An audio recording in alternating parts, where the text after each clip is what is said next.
Assalamualaikum warahmatullahi wabarakatuh. Salam sejahtera bagi kita semua. Pada kesempatan hari ini saya akan meneruskan materi yang sudah pernah saya bahas di part 1 ya, yaitu mengubah bentuk mekanik menjadi persamaan diferensial dan persamaan diferensial menggunakan transformasi Laplace ya. Jadi sebelum kita melanjutkan ke sini, alangkah baiknya Anda mengulang kembali di materi part 1 ya, sehingga kita bisa memahami lebih mudah ya, seperti itu. Jadi pada part 1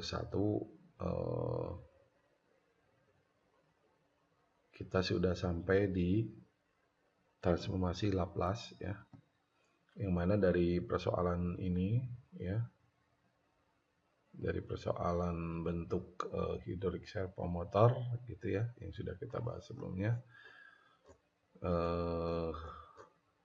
sampai di bentuk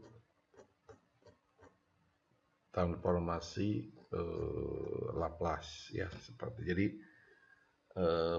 tahap yang di part 1 itu kita melaplaskan ya, sehingga diperoleh suatu persamaan ya. Jadi setelah dilaplaskan ya, setelah dilaplaskan maka kita memperoleh suatu persamaan, yaitu CS sama dengan M per S plus M. Nah ini saya harapkan Anda dapat mengulang kembali ya, sebelum meneruskan ke materi ini. Untuk memudahkan, KV per A ini karena bentuknya ini suatu konstanta, kita ganti aja suatu huruf aja M ya, supaya nggak ribet. Ya, setelah kita peroleh seperti ini, CS sama dengan M per S plus M, ini masih dalam dunia Laplace ya. Jadi ini masih dalam dunia Laplace. Nah, kemudian kita teruskan ya. Kita teruskan. Jadi setelah kita memperoleh persamaan seperti ini ya, yaitu M per S dalam kurung S plus M, karena ini bentuknya masih rumit ya, masih rumit gitu, sehingga si bentuk ini harus kita pecah ya. Jadi kita pecah ya, sehingga nanti hasilnya tetap menjadi hasilnya tetap ekivalen ya. Nah ini pertanyaannya, kenapa kita pecah ya? Kenapa kita pecah? Karena tujuan kita nanti setelah kita pecah, kita akan melaplace inverse-kan. Jadi kalau misalkan ini tidak kita pecah ya, maka melaplace inverse-kannya akan sulit ya, tidak akan bisa dilakukan karena bentuk Laplace inverse harus yang sederhana. Nah, untuk memecahkan bentuk ini, maka sebetulnya kita harus mengulang kembali materi pelajaran kalkulus ya di semester 1 di Edwin J. Parcel ya, kalkulus. Yang buku Edwin J. Parcel itu yang di bab terakhir itu ada pecahan parsial ya. Apa yang dimaksud dengan pecahan parsial? Jadi pecahan parsial adalah kita memecahkan bentuk yang kompleks ya, seperti ini, atau bentuk yang mungkin bisa dikatakan bentuk yang sederhana, tapi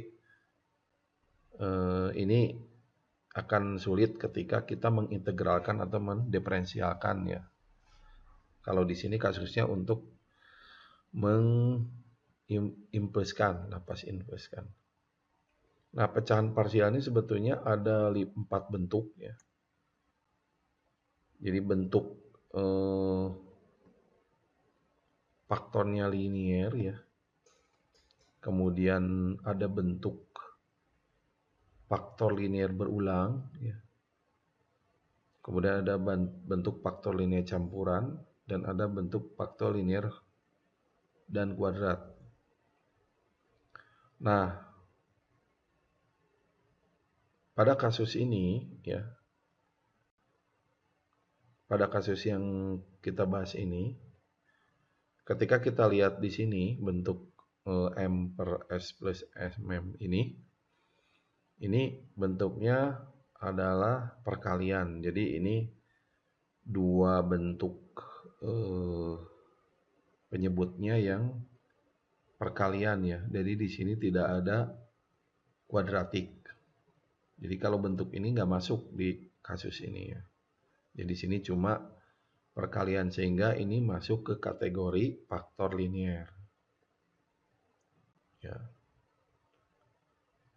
Adapun di sistem kendali ini bisa terjadi juga faktor linear berulang.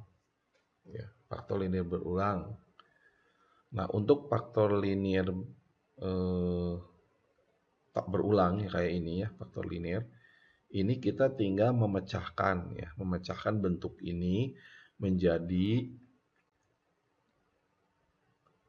ada tambahan, ya, di pembilangnya itu, yaitu suatu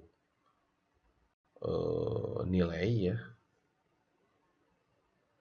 yaitu A per AX plus B. Jadi di sini si nilai yang PX ini, ya, yang membilangnya di kolom pertama ini diganti, ya, menjadi suatu huruf A, kemudian tambah B, yang mana nantinya si nilai A dan B ini akan kita cari, ya. Sedangkan penyebutnya yaitu AX plus B ini ditempatkan seperti ini. Jadi A per AX plus B CX plus D. Jadi nilai ini nanti kita cari relevansinya atau kesamaannya, ekivalennya lah dengan A per AX plus B tambah B per CX plus D. Jadi nilai ini nantinya harus sama, ya, harus sama nilainya. Ini dengan ini harusnya sama, ya. Cuma nanti dengan catatan bahwa nilai A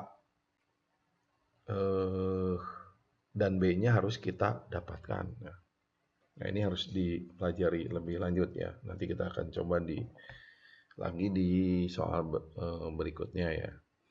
Nah, adapun kalau bentuknya misalnya ada kuadratik, ya, seperti ini, ada kuadratik, ya.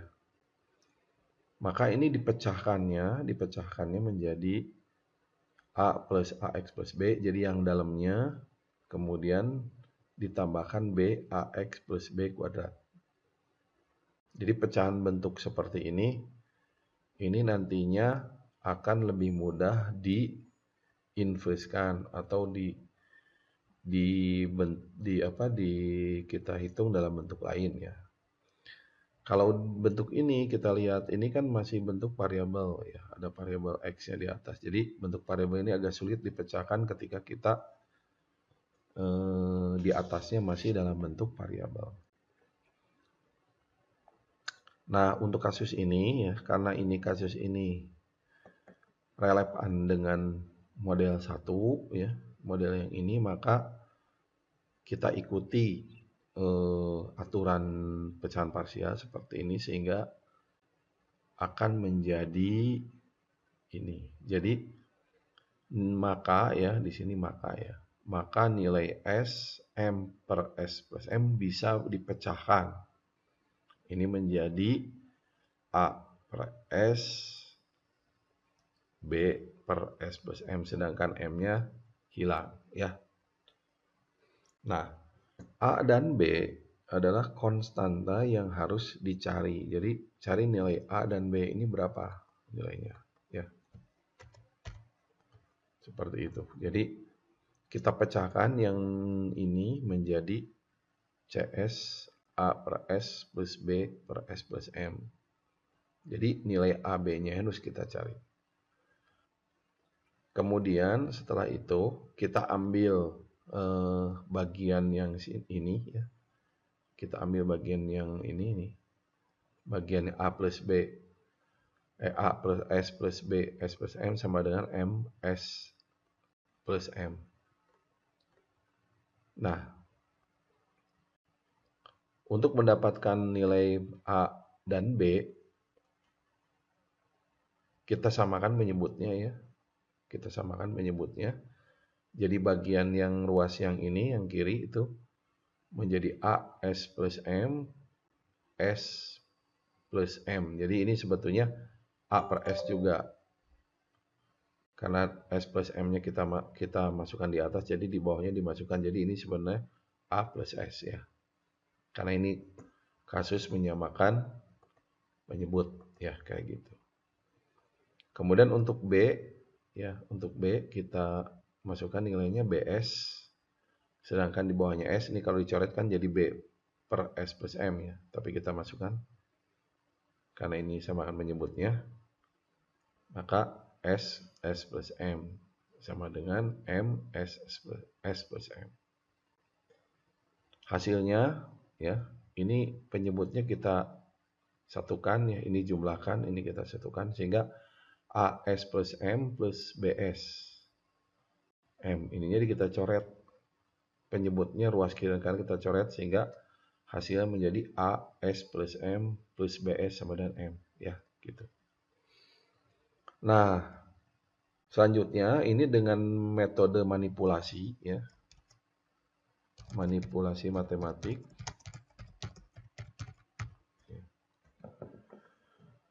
Untuk mendapatkan salah satu nilai ya, ini perlu Anda catatannya. Untuk mendapatkan nilai A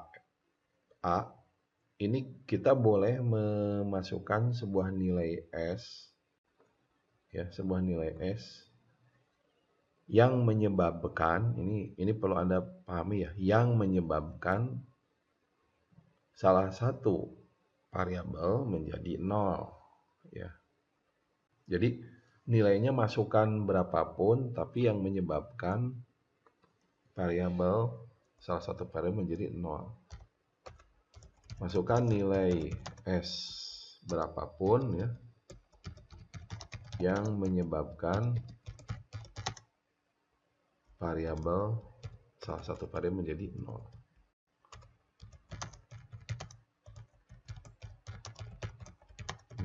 Ya gitu. Baik, setelah itu kita masukkan ya, misalkan S sama 0. Kenapa saya masukkan S sama dengan 0 ya? Karena ketika ini dimasukkan nilai 0, maka variabel B menjadi 0 ya. Variabel ini menjadi 0 ya. Jadi kita masukkan S0, A kali 0, S-nya kita ganti jadi A 0 plus M sehingga M plus 0 jadi M. Ini menjadi 0, maka S 0 kali B jadi 0, maka AM sama dengan M jadi A M per M sama dengan 1. Jadi A-nya sama dengan 1. Ini kita peroleh dapatlah. Ya, gitu. Kemudian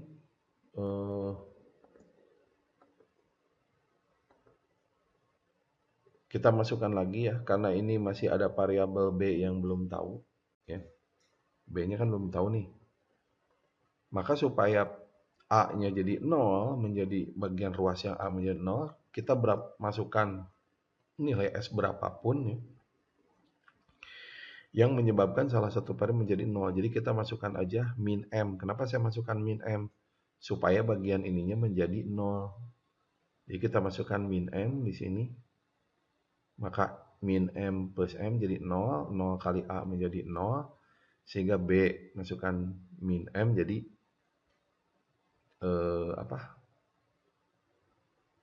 sehingga ini hasilnya menjadi ini 0 ya, ini B, jadi min, ini hasilnya adalah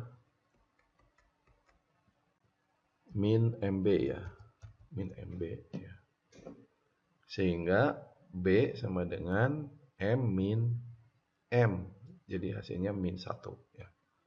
Jadi B-nya nilainya adalah min 1. Jadi akhirnya kita peroleh yang kita cari tadi di sini ya.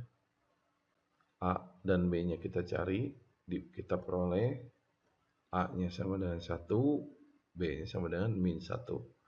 Maka masukkan nilai A1 dan B min 1 ke persamaan sehingga diperolehlah persamaan CS yang ini ya. Diperoleh nilai CS yang ini sehingga 1 dan min 1, ini min 1-nya menjadi pengurang di sini, jadi CS-nya itu 1 per S min 1 per S plus M. Ya, seperti itu. Baik, setelah itu kita sudah mendapatkan hasil parsial yang sederhana seperti ini. Maka selanjutnya ya, kita Laplace inverse-kan ya, Laplace inverse-kan. Ingat Laplace inverse-kan yaitu dari bentuk 1 per S dari bentuk CS dikembalikan ke bilangan real ya. Kemudian 1 per S juga kita balikan ke bilangan real, kemudian 1 per S kita balikan. Sehingga di sini hasilnya ya ini inverse ya, kita Laplace inverse kan ini. Cara membacanya adalah seperti ini. Ketika CS ya, maka dibalikan sehingga ini menjadi CT ya. Jadi CS kita balikan menjadi CT. Sedangkan 1 per S kita lihat di tabel ini ya. 1 per S kita inverse-kan ya. Ini saya masukkan di sini ya. Kita inverse-kan ini menjadi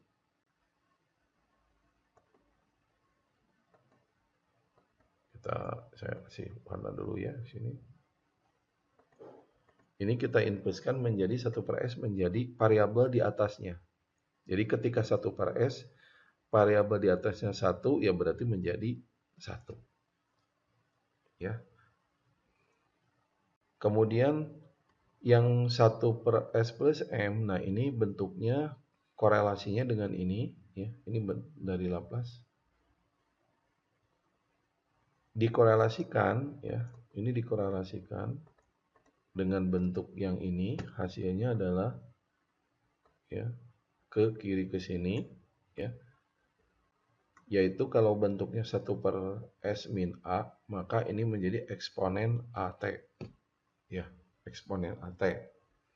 Kalau di sini karena bentuknya M dan plus, maka nilai A-nya ini menjadi minus ya, ini menjadi minus sehingga hasilnya adalah ya berdasarkan itu untuk Laplace inverse CS ini menjadi Y ya, atau CT ya, atau Y ya, atau dalam kata lainnya ini CT ya, dalam bentuk T gitu. Tapi dalam ini karena saya ngambilnya ini Y di awal, jadi Laplace inverse yang ini ya, lambangnya kayak gini. CS Laplace diinverse-kan ya, bentuk CS menjadi Y. Sedangkan Laplace inverse 1 per S menjadi 1 yang di sini ya. Dan Laplace inverse 1 per S plus M menjadi ini ya, sesuai ini jadi minus ya, ini minus ya. Ini menjadi A plus. Kalau ininya plus, ini menjadi minus gitu ya. Sehingga ini hasilnya adalah min, karena di sini ada min ya. Jadi di sini ada min, maka min eksponensial min MT karena ininya plus. Jadi min MT. Sehingga solusinya ya, solusi persamaan diferensialnya adalah Y sama dengan 1 min eksponensial min MT. Ya, kayak gitu kira-kira ya. Nah, inilah ya yang disebut dengan persamaan respon atau persamaan respon transien. Jadi ketika kita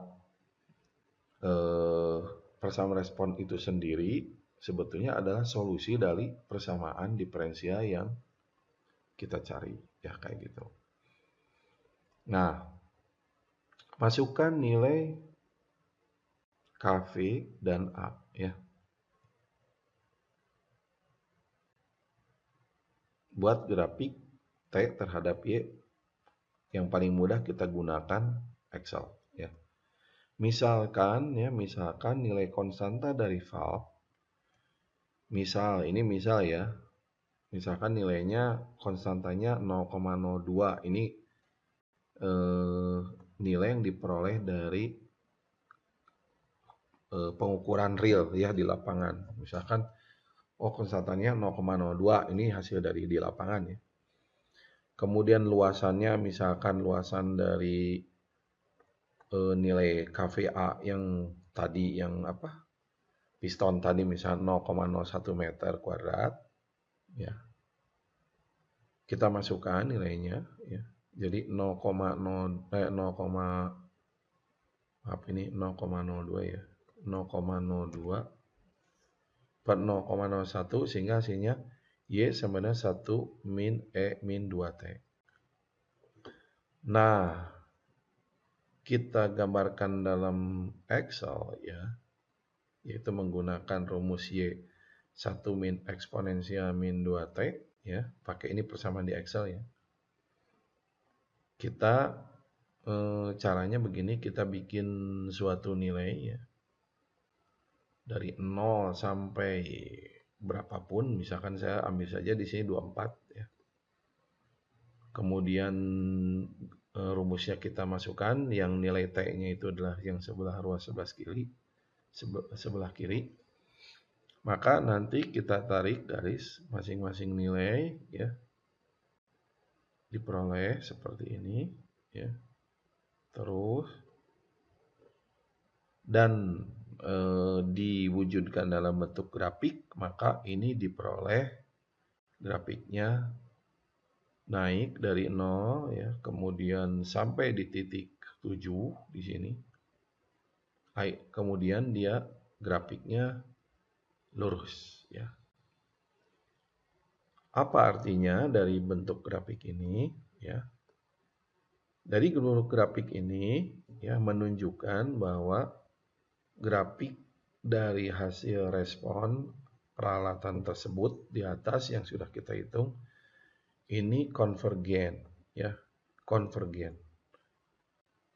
Konvergen di sini mengandung arti ya bahwa sistem kendali yang dibuat akan menunjukkan kestabilan. Akan menunjukkan kestabilan, dengan kata lain, sistem kendali yang kita bikin, yang kita rancang dapat diimplementasikan. Jadi itulah hasil akhir dari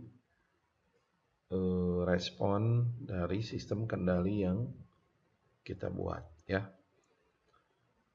Ada kalanya dari hitungan kita ya, itu bisa terjadi respon transiennya ya. Respon grafiknya itu divergen ya, jadi tidak selalu konvergen ya. Apabila terjadi divergen, itu menunjukkan bahwa sistemnya dia tidak stabil. Jadi artinya sistem kendali tidak dapat diimplementasikan atau harus di-redesign atau diulang kembali atau dihitung kembali ya. Jadi kesimpulannya adalah bahwa sistem ini ya, sistem power steering yang dibuat dengan model seperti ini, yang sederhana ini akan menunjukkan respon kestabilan melalui hasil grafik seperti ini. Artinya sistem tersebut dapat diimplementasikan atau dibuat. Jadi demikianlah materi transformasi Laplace ya. Ini merupakan materi yang terakhir dari pengantar sistem kendali di semester ini ya, untuk S1. Jadi ini materi yang paling akhir ya. Adapun berikutnya itu akan lebih pada contoh soal yang lain untuk mendapatkan hasil yang sama. Jadi saya mohon Anda bisa mengulang video ini sehingga bisa memahami atau bahkan kalau tidak paham bisa mengulang materi tentang matematik ya. Misalkan pecahan parsial dan sebagainya. Jadi demikianlah penjelasan dari saya. Mudah-mudahan Anda bisa paham. Saya tutup. Assalamualaikum warahmatullahi wabarakatuh.